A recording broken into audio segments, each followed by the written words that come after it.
ህይወቷን ለመቀየር ጥረት አድርጋለች። ትዳር መስርታም ሰኔ 2016 ዓመተ ምህረት ምሽት 1:30 ከመኖሪያ ቤቷ በኮንትራት ታክሲ ወደ ሆስፒታል በመሄድ ላይ ያለች ባለቤቷን ጨምሮ በተተኮሰባቸው የጦር መሳሪያ እጃቸውን ይመታሉ። ሰኔ 11 2016 ዓመተ ምህረት እና ምጥ ላይ ያለው ነበር። ስንደውል አምቡላንስ ጋር መምጣት አንችልም መሽቷል አሉ። ሰዓቱ አስጊ ስለነበረ አንመጣም ሲሉም ኮንትራት ባጃጅ ያዝንና ወደ ሆስፒታል እየሄድን ነበር። ባከል ቡና ቤቱ ጋር ስንደርስ ተተኮሰብንና እኔም ባለቤቴም ተመታን እጃችን። ሆስፒታል በመድረስ ልጇን በሰላም መገላገል በተችልም የመታት ተተኳሽ የጦር መሳሪያ በእጇ ላይ ከፍተኛ ጉዳት በማድረሱ በአዲስ አበባ አለርት ሆስፒታል ሕክምናዋን እየተከታተለች ትገኛለች። ይህም ለከፍተኛ የኢኮኖሚ ችግር አጋልጧታል። ለትዳሯ መፍረስም ምክንያት ሆኗል። አሁን ላይ በደረሰባት ጉዳት ምክንያት ስራ መስራት ባለመቻሏ ከሌሎች ሰዎችና ከከተማ አስተዳደሩ ሴቶች ወጣቶችና ማህበራዊ ጉዳይ በሚደረግላት እርዳታ ኑሮዋን ለመምራት ተገዳለች። የደም ስራችንና ነርቫችን ተመቶ ስለነበረ አለርት አዲስ አበባ ተላከ እና አለርት ነው የቆየን እስካሁን ሁለተኛ ዓመቴን ይዣለሁ። በህክምና ላይ ነኝ። አሁንም ግንቦት ላይ የሚሰራ ህክምና ላይ አሁን ምንም ስራ የለኝም። ሰው ቤት ነው ያለኝ ማለት ተጠግቼ። ሌላኛዋ የደብረ ማርቆስ ከተማ ኗሪ ባለ ታሪካችን ደግሞ ሻይ ቡና በመስራት ኑሯን እየመራች ባለችበት ጊዜ በከተማዋ በነበረው የጸጥታ ችግር አስገድዶ መደፈር ደርሶባታል። ይህም ለአካላዊና ስነ ልቦናዊ ችግር እንደዳረጋት ነው የገለጸችው። የሆነ ጾታዊ ጥቃት ደርሶብኝ እንትን ብዬ ልጅ ወለድኩኝ። ጦርነቱ ባመጣብን ነው። ጦርነት ለሴቶች በጣም እንትን ነው መደፈር የብዙ እንትኖችን እየጎዳ ነው። በእነሱ ላይ የደረሰው በሌሎች ሴቶች ላይ እንዳይደገም ሰላም እንዲመጣ መሰራት አለበት ያሉት ባለታሪኮቻችን ሰላም እንዲሰፍን ሁሉም የድርሻውን ሊወጣ እንደሚገባ አሳስበዋል። ወይ ድርድር ቢፈጠር ወይም ደግሞ እኔ እንጃ አላውቅም ምን ማድረግ እንዳለብኝ መወሰንም አትችይም። ምን ታያለሽ? በዚህ ሰዓት ምንም ነገር ብትጎጂ የሚሰማሽ አካል የለም። የቀን ሰራተኛው ሰርቶ መብላት አይችልም። አትክልት ራሱ የሚሰሩት በጦርነት ሰዓት አትክልታቸው ይበላሻል። ህፃናት እየተበደሉ ነው። እናቶች በቃ እንጃ መግለጽ አልችልም። ጦርነት አስከፊ ነው እና አሁን ሰላም ለራሳችን ነው። ሰላም ለሁላችን ጥሩ ነው። ከራሳችን ነው የሚጀምረው ሰላም። እንደገና ደግሞ ራሳችንን ሰላምን የምናመጣው ራሳችንን ተግተን መስራት አለብን በሰላሙ ጉዳይ ማለት ነው። የደብረ ማርቆስ ከተማ አስተዳደር ሴቶች ወጣቶችና ማህበራዊ ጉዳይ መምሪያ ኃላፊ ወይዘሮ ፈንታነሽ አፈወርቅ የሰላም እጦቱ በከተማዋ በሚገኙ ሴቶች ላይ ጾታዊ ጥቃትን ጨምሮ ከፍተኛ ችግር ማስከተሉን ተናግረዋል። ያለው ወቅታዊ የጸጥታ ችግር አጥፊዎችን በህግ ተጠያቂ ለማድረግ እንቅፋት መሆኑን አንስተዋል። የሰላም እጦት ከምንም በላይ የሚጎዳው ሴቶችን ነው፣ አቅመ ደካሞችን ነው፣ አካል ጉዳተኞችን ነው። በተለይም ደግሞ ሴቶች አሁን በብዙ መልኩ የምናያቸው ሴቶች በዚህ ጉዳት ህይወት ውስጥ ያለፉ ናቸው። የሰላም እጦቱ አጥፊው በተለያዩ አሁን ያለው ውዥንብር በመጥቀሙ ለአጥፊው ምቹ ሁኔታ በመፍጠሩ ምክንያት ከቦታ ቦታ መንቀሳቀስ አንዱ ኃይል ላይ ሌላኛው ኃይል ላይ በመቀላቀሉ ምክንያት እርምጃ ያስወሰድንባቸው በዚህ ልክ ነው ብሎ የምንወስደው አይደለም። ጾታዊ ጥቃትም ሆነ ለተለያዩ ኢኮኖሚያዊ ችግር ለተጋለጡ ሴቶች ድጋፍና ክትትል በማድረግ በተለያዩ የልማት ዘርፎች እንዲሰማሩ እየተሰራ ነው ብለዋል። በሴቶች ብሎም በተለያዩ የማህበረሰብ ክፍሎች እየደረሰ ያለውን ችግር ለመቅረፍ በተለይም ሴቶች ከመቼውም ጊዜ በላይ ለሰላም መስፈን የድርሻቸውን ሊወጡ እንደሚገባ ኃላፊዋ ገልጸዋል። ማንም ሰው ይሁን ቤት እንኳን በቤተሰብ ደረጃ እንኳን ባልና ሚስት ተመካክረው ቤታቸውን መምራት ሲችሉ ነው ቤታቸው ዘላቂ የሚሆነው።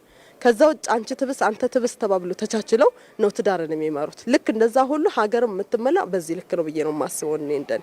ስለዚህ ዘላቂ ሰላም እንዲመጣ ከቤት ጀምረን መመካከር ይገባናል፣ መነጋገር ይጠበቅብናል።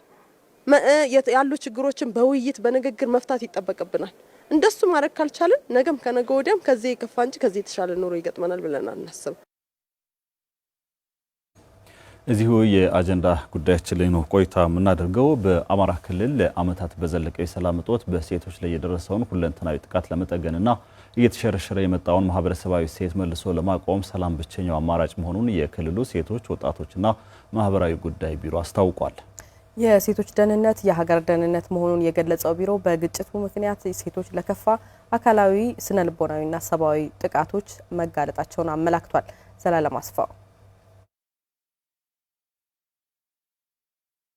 ጦርነትና ግጭት መልክ የለውም። ሆኖም ጥሎት የሚያልፈው ጠባሳ በሁሉም ዘንድ እኩል አይደለም። በአማራ ክልል ከ2 ዓመታት በላይ የዘለቀው አለመረጋጋት የብዙዎችን ሕይወት ቀጥፏል፣ አካልንም አጉድሏል። ነገር ግን የዚህ ችግር ገዘፍ ያለ ሰለባዎች የቤተሰብ ምሰሶ የሆኑት ሴቶች ናቸው። የአማራ ክልል ሴቶች ወጣቶችና ማህበራዊ ጉዳይ ቢሮ የህዝብ ግንኙነት ኃላፊ ምጥን ብርሃኑ በጦርነቱ ምክንያት ሴቶች የቤተሰብ ኃላፊነታቸውን ለመወጣት ብቻ ሳይሆን ለተለያዩ አካላዊና ስነ ልቦናዊ ጥቃቶች ተጋልጠዋል። ከቤት ንብረት መፈናቀል አልፎ ሰብአዊ ክብራቸውን የሚነኩ ጥቃቶች ሰለባ ስለመሆናቸውም አነስተዋል። ግጭት ሲፈጠር ወይም አለመረጋጋት ሲኖር፣ ሰላም ሲጠፋ ማንኛውም የህብረተሰብ ክፍል ላይ ተጽዕኖ ያደርሳል።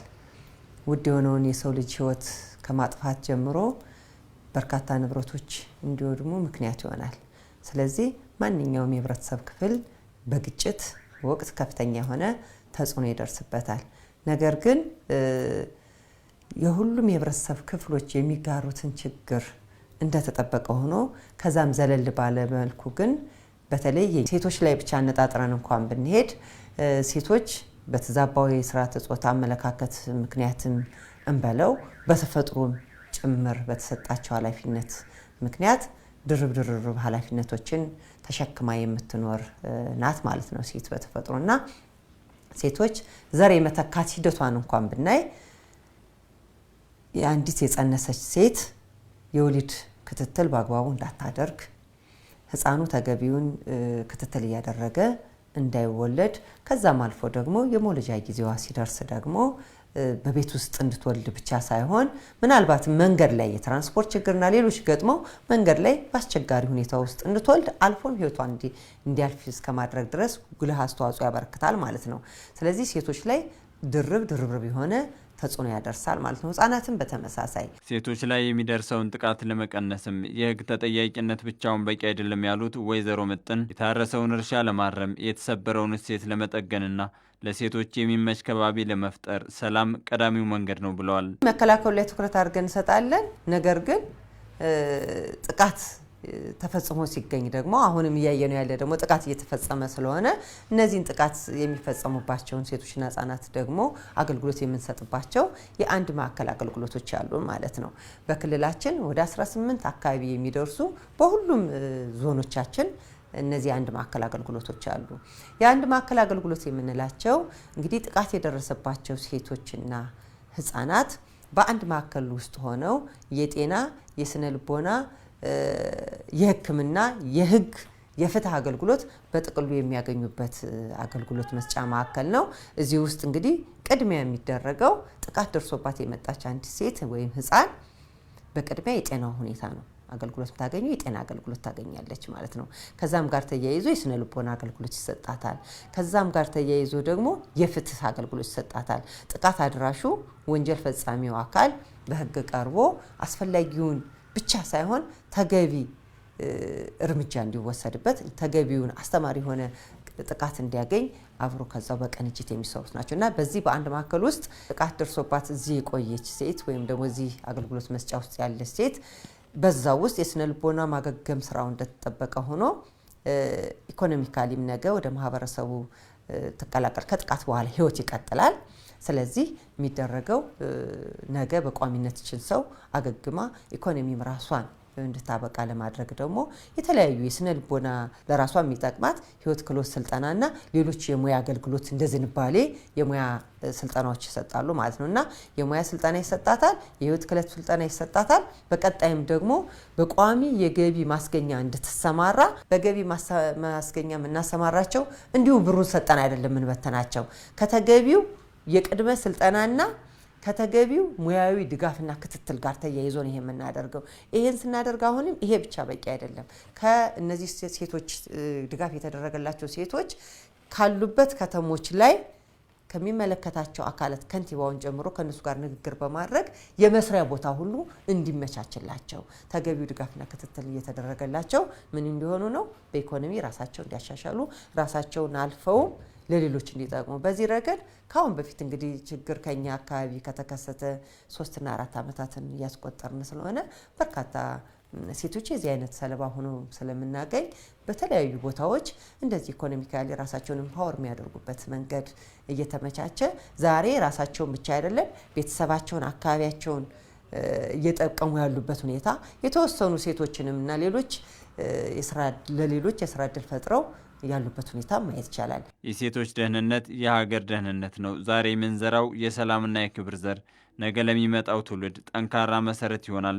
ማህበረሰባዊ ሴቶቻችን በማደስ ሴቶችን መጠበቅና ማገዝ የነገ ሳይሆን የዛሬ ቤት ስራ ስለመሆኑም የህዝብ ግንኙነት ኃላፊው አሳስበዋል። ሴቶችና ህጻናት ላይ አካላዊ ተጽዕኖ፣ የጤና ተጽዕኖ፣ ስነ ልቦናዊ ተጽዕኖ፣ ኢኮኖሚያዊ ተጽዕኖና ማህበራዊ ተጽዕኖ የሚፈጥሩ ጥቃቶች ናቸው። እነዚህ ጥቃቶች ደግሞ በማህበረሰቡ ለማህበረሰቡ የማህበረሰቡ ልጆች ከሆኑት ሴቶችና ህጻናት ላይ የሚፈጸሙ ከመሆናቸው ጋር ተያይዞ እነዚህ እንዲፈጸሙ ደግሞ ምክንያት ናቸው ብለን የምናምነው ለኛ ብቻ ሳይሆን የመላው ዓለምን የሚያስደምሙ እነዛ ሴቶቻችን እየተሸረሸሩ ስለመጡ ነው የሚል እምነት አለኝና ማህበረሰቡ እነዚህ እሴት ግንባታ ላይ ትኩረት አድርጎ መሰራት አለበት ነውና ጥቃትን መከላከል ለአንድ ተቋም ብቻ የሚተው ተግባር አይደለም። ጥቃት የማንኛውም ቤት መቼና በምን ሁኔታ መጥቶ እንደሚያንኳኳብን አናውቀውም። አብሮን የሚኖር ጉዳይ ነው ብሎ መውሰድ ይቻላል። ስለዚህ የጥቃት ተጋላጮች ደግሞ በየቤታችን ያሉ ስለሆኑ ይሄንን ጥቃት መከላከል ለአንድ ተቋም ብቻ ሳንሰጠው ሁሉም የማህበረሰብ አካል የኔ ጉዳይ ነው። ሁሉም መንግስታዊና መንግስታዊ ያልሆነ አካል የኔ ጉዳይ ነው።